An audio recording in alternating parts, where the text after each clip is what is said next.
নমস্কাৰ ভিউৱাৰ্ছ, আশা কৰোঁ আপোনালোক সকলোৱে ভালে আছে। মোৰ প্ৰথম ভিডিঅ'টিত আপোনালোকে সকলোৱে ইমান মৰম আদৰেৰে আঁকোৱালি লোৱাৰ বাবে সকলোকে অশেষ ধন্যবাদ। আপোনালোকে এনেদৰে মৰম আগবঢ়াই থাকিব। আগন্তুক দিনবোৰত এনেদৰে বহুতো ভিডিঅ' আপলোড দি থাকিম। আহক তেতিয়াহ'লে আমি আজিৰ এই ভিডিঅ'টি ষ্টাৰ্ট কৰোঁ। আজিৰ আমাৰ ৰেচিপি হৈছে পানীলাওৰ সৈতে মাছৰ খাৰ।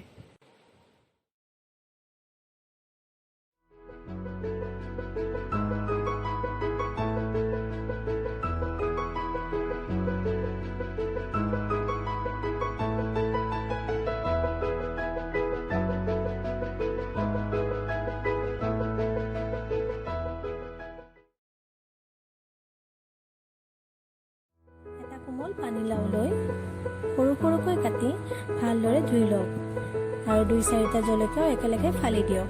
এতিয়া মাছৰ মাথাকেইটা অলপ ভাজি লওক। যদি মাছৰ মাথাকেইটা অলপ ডাঙৰ হয় তেনেহ'লে অলপ ভাঙি গুড়া কৰি দিয়ক। এতিয়া তাত কাটি থোৱা পানীলাও আৰু জলকীয়াখিনি ঢালি দিয়ক। গোটেইখিনি ধুনীয়াকৈ মিক্স কৰি দিয়ক। মিক্স কৰি 5 মিনিটৰ কাৰণে ঢাকনিখন লগাই দিয়ক। এতিয়া ঢাকনিখন গুচাই গোটেইখিনি ধুনীয়াকৈ লৰাই দিব আৰু এতিয়া অলপ নিমখ, অলপ জিৰা গুড়ি আৰু পিচি থোৱা আদা অলপ দি দিব। গোটেইখিনি ধুনীয়াকৈ লৰাই দিব আৰু 2 মিনিটৰ কাৰণে সিজিবলৈ দিব। এতিয়া অলপ খোৱা চৌদা দি ধুনীয়াকৈ মিহলি কৰি দিব। মিহলি হোৱাৰ পিছত অলপ চেনি ধুনীয়াকৈ দি গোটেইখিনি মিক্স কৰি দিব।